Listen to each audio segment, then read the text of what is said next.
Welcome back to Old Charles. Today, we're diving into the world of the 1987 U.S. Jefferson nickel, its mintage, hidden rarities, and what it could be worth today. Text appears, 1987 Jefferson nickel, worth more than just 5 cents cut to host in a studio or overlaid on rotating nickel visuals. First up, a quick history lesson. The Jefferson nickel design, featuring Thomas Jefferson on the obverse and Monticello on the reverse, has been in use since 1938, created by Felix Schlag composition ** 75% copper, 25% nickel weight ** 5.00 G diameter ** 21.20 mm in 1987. The U.S. Mint produced 3 versions of this nickel Philadelphia, no mint mark, 371,499,481 minted Denver, D, 410,590,604 minted San Francisco proof, S. 4,227,728 minted Let's Talk value. In everyday circulation, a 1987 nickel is still worth its face value, 5 cents. But what about melt value ** roughly $0.054 to $0.064, so even if melted down, you'd barely get anything, just over the face value. Now, here's where things get interesting. Some uncirculated coins, especially from Denver, can fetch much more. Typical uncirculated value, MS plus ** $0.30 to $4.22 high mint state rare examples ** up to $13 plus PCGS highlights ** MS66 full steps nickels are scarce. MS67 FS are rare and highly prized. One auction record example sold for $2. 291 collectors love coins with full steps, sharp, distinct horizontal lines on Monticello steps that indicate a well-struck, high-quality coin. These are indicators of quality and rarity side-by-side visuals ** showing a regular versus full steps reverse would be effective here. Are there any special error versions in 1987? Not particularly famous, but the hobby is full of surprises. A common mint error caused by worn dies creating irregular doubling, especially on dates and mint marks. Often mislabeled as valuable but usually common no known high-value error variants like off-center or double dies in the mainstream guides for 1987, though always good to inspect your coins carefully. 1.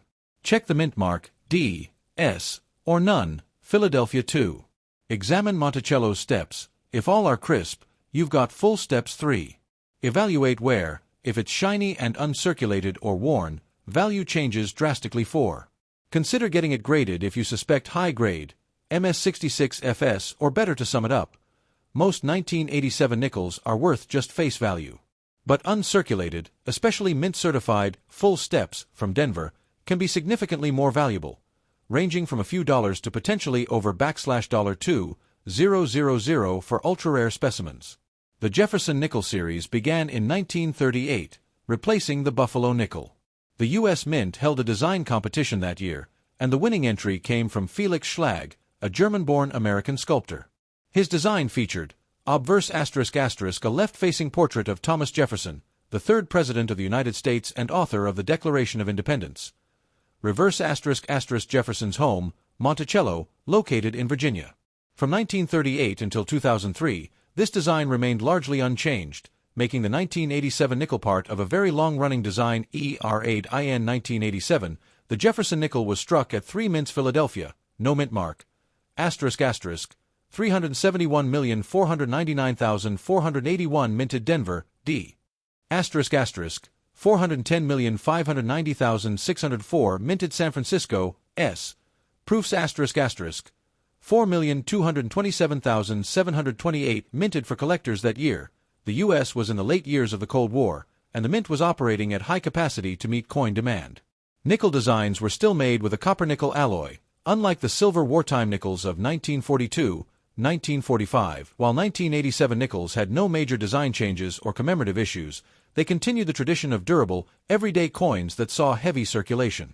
Because of the high mintage, most 1987 nickels are common today, unless they are proof coins, uncirculated high-grade examples, or have the rare full step strike on Monticello's reverse. When it comes to coin collecting, condition is king, and the 1987 nickel is no exception. Because over 780 million were made, only the coins in the best condition have collector value above face value. These coins have been used in everyday transactions. You'll see heavy wear on Jefferson's hair and cheek, and Monticello's details will be soft or flat. Value: generally 5 cents, maybe slightly more if in very nice XF condition, but still close to face value. Minimal wear, mostly on the highest points of Jefferson's face. Luster: the original mint shine, is mostly intact but shows signs of handling. Value: around 10 cents to 20 cents, never used in circulation, no wear, but may have small bag marks or dull luster. MS-65 coins have strong luster, sharp details, and only minor marks. Value: typically $1 to $4 depending on grade and mint. Very few survive in this condition due to handling at the mint. MS-67 coins have exceptional eye appeal and minimal imperfections. Value: MS-66 coins might be worth $10 to $15, while MS-67 coins, especially with full steps, can be worth hundreds or even over $2,000 at auction. Made at the San Francisco Mint with mirror-like fields and frosted designs. Not intended for circulation.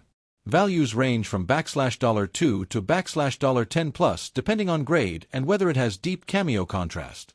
Today, we're diving into the story of the 1989 United States Jefferson nickel, a coin that might still be hiding in your pocket change, but with a fascinating history and a collector's twist.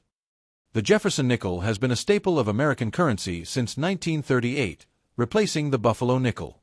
Designed by Felix Schlag, it features a portrait of Thomas Jefferson, the third president of the United States, on the obverse, and his famous home, Monticello, on the reverse. Why 1989? The design had been in use for over 50 years, and millions of these coins were minted for everyday transactions.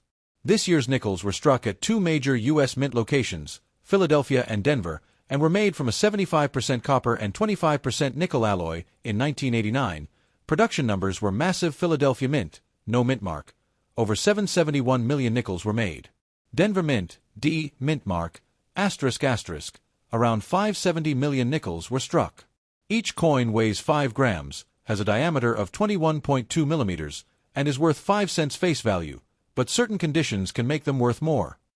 If you find a 1989 nickel in your change and it's heavily circulated, meaning it has scratches, dullness, and wear, its value is usually just 5 cents. That's because billions were made, and most are still common. However, if you find one in uncirculated condition, no scratches, bright luster, and sharp details, it can be worth between 25 cents to $1, depending on its grade. Collectors especially look for coins in mint state grades like MS-65 or higher. A 1989 nickel graded MS-67 by a professional grading service can sell for $50 or more, simply because finding one without even the tiniest flaw is rare after decades in circulation. Also, keep an eye out for minting errors, such as off-center strikes, double dies, or die cracks. These error nickels can range from a few dollars to hundreds, depending on rarity and demand. Did you know? The Jefferson nickel design stayed almost the same from 1938 to 2003, making the 1989 version part of one of the longest-running U.S. coin designs in history before the modern Westward Journey series redesigns came along in 2004. So, the 1989 Jefferson nickel might not make you rich overnight, but it's a great piece of American coinage history. In circulated condition, it's worth face value, but in pristine mint state or with rare errors, it could be worth much more. So check your change, check your old jars, and who knows, you might just have a tiny treasure hiding in plain sight. The Jefferson nickel was first introduced in 1938, replacing the Buffalo nickel. Its design came from a contest won by sculptor Felix Schlag, who portrayed Thomas Jefferson, the third president of the United States and principal author of the Declaration of Independence, on the obverse side. On the reverse, Schlag depicted Monticello, Jefferson's iconic Virginia home. Why 1989? The Jefferson nickel design had already been in circulation for over 50 years with only minor changes. This coin was struck at two mints: Philadelphia Mint ***, no mint mark, Denver Mint ***, with D mint mark. Like other Jefferson nickels from this era, the 1989 coin was composed of 75% copper and 25% nickel, weighing 5 grams with a diameter of 21.2 mm. It was produced for everyday transactions and saw heavy circulation in the late 1980s and early 1990s. While the design remained unchanged from its introduction, the Jefferson nickel of 1989 sits in the final stretch before the early 2000s redesign. It represents a time when U.S. coinage still followed long-standing, unaltered patterns, a tradition that would shift dramatically starting in 2004 with the Westward Journey series.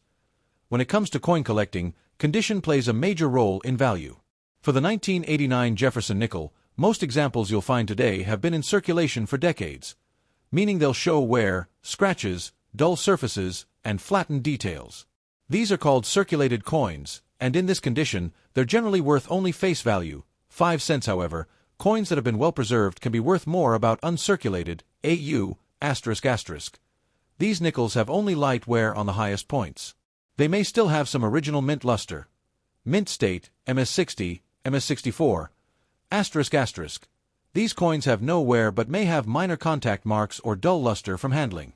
Gem mint state, MS65, MS67, ***. Bright, sharp strike, full luster, and minimal marks. These are highly desirable to collectors and can sell for $10, $50 or more. Proof coins ***, made for collectors with mirror-like surfaces. If you have a 1989 S-proof nickel from the San Francisco Mint in perfect condition, it can be worth $2, $5 or more depending on grade. For maximum value, collectors send coins to grading services like PCGS or NGC to get an official grade. High-grade nickels from 1989 are harder to find because most have been used in circulation for many years.